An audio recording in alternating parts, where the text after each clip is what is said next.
attitude. You know, Winston Churchill said that attitude is the little thing that makes the big difference. In fact, there's many quotes out there about attitude. You know, guys, let me tell you about attitude. It's very, very straightforward. It falls into two key areas. You either have a winning attitude or you have a losing attitude. It's as simple as that.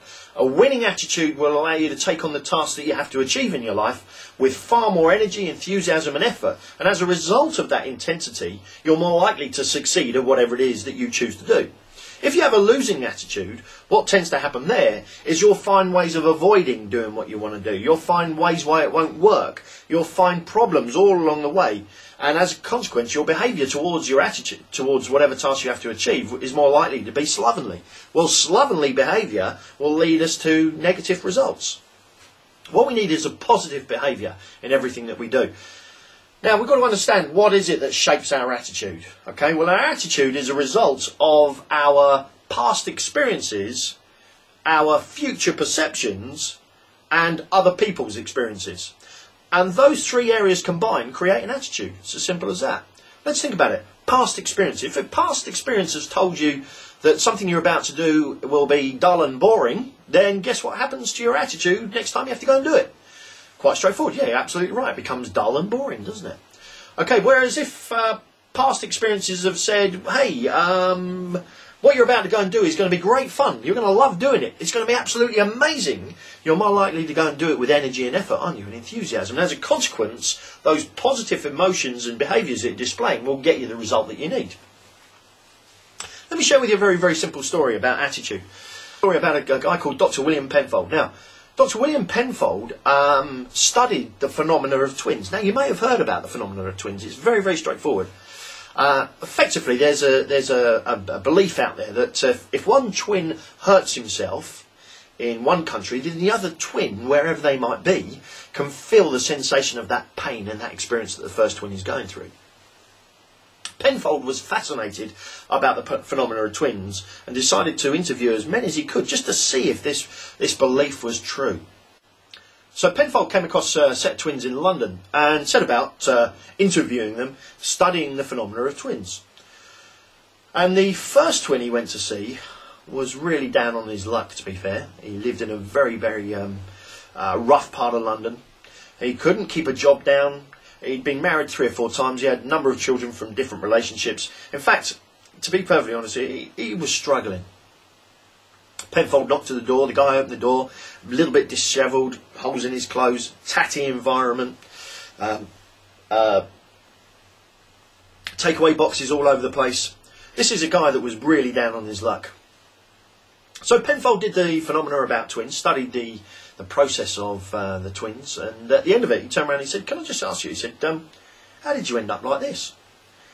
And the guy turned around and said the following to Penfold. He said, well, to be perfectly honest with you, William, he said, when I was a young lad, I used to live with my mum and dad. My dad was an alcoholic. He used to come home late at night, drag mum out of bed, she'd gone to bed, force her to cook him some dinner. He used to beat her up. He was rude, he was obnoxious, he was horrible to me and my brother. And to be fair, he gave us pretty much a hard time. Anyway, one night, we're lying in bed, and he came in at about 11:30, 12 o'clock, and he was absolutely paralytic drunk. Mum had gone to bed. He went upstairs, he dragged mum downstairs by her hair. You could hear her bouncing all the way down. He's slapping her and hitting her, and giving her a real hard time, swearing and cursing at her. And proceeded to knock her about the kitchen, making so much noise that it woke me and my brother up. And we would have been about 12 years of age at that time. And we came downstairs to see what was going on. We stood at the top of the stairs and saw our dad physically beating our mother up. So we came charging down the stairs and got involved, started to push our dad out of the way. And he got very, very angry with us as brothers. He broke my brother's arm and he gave me a right hand and knocked my tooth out. The very next day we woke up, Dad had gone to work and Mum said, come on kids, we're out of here. We're not staying and putting up with this anymore. And to be honest with you, I've never seen my dad since. I don't know if he's alive or dead, and I really don't care. He was a horrible man.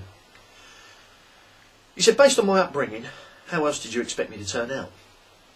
And Penfold said, right, fair enough. Thanks very much for that, sharing that with me. A couple of weeks later, he went to interview the other twin.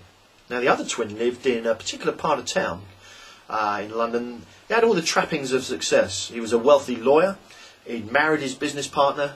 And absolutely gorgeous children, 2 girls, absolutely stunning girls, private education for the children. He had all the trappings of success, the toys, the houses, the boats, the yachts, homes in faraway countries. He was a very wealthy man in many, many ways, not just the money side of things. So Penfold started to interview the second twin. After the interview, he turned around and he said, "Can I ask you a question?" He said, "How did you end up like this?" And the guy proceeded to say the following story. He said, "Well," he said, "to be honest with you, William," he said, "I lived at home with my dad and my mum and my brother. My father was a builder. He was a rough sort. He was a bit of an alcoholic. He used to come home late at night, and he used to bully mum, intimidate her, beat her up in the kitchen, force her to cook for him. And I remember one night waking up in bed. I would have been about 12 years of age. There was an almighty commotion going on. And it woke my brother and myself up. We went to the top of the stairs to look down and see our brother, my father, beating up my mother. So I hurtled down the stairs, pushed my father out of the way, and he got hold of me. He broke my wrist. He knocked my brother's tooth out, and all hell broke loose. He wasn't a nice person. We woke up the next day. Mum said, "Right, enough's enough. We're out of here. We're never ever going to put you through that again."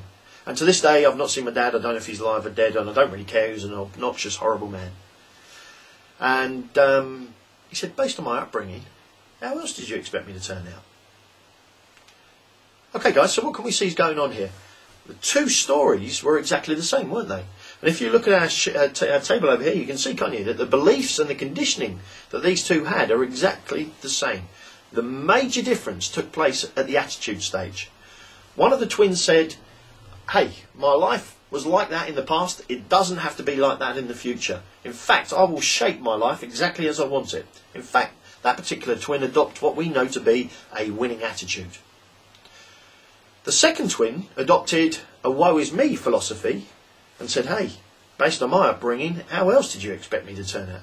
And he adopted what we call a loser's attitude. Very, very straightforward. As a result, one said to themselves, "I don't want this. I want to have far more than I've ever gone through in my life," and created all the wealth and the health and the positive things that they were looking for. They created. Whereas the other one said, "No, I'm a loser and I always will be a loser, and that's my life." And that self-talk that goes on in our head we'll look at in another video.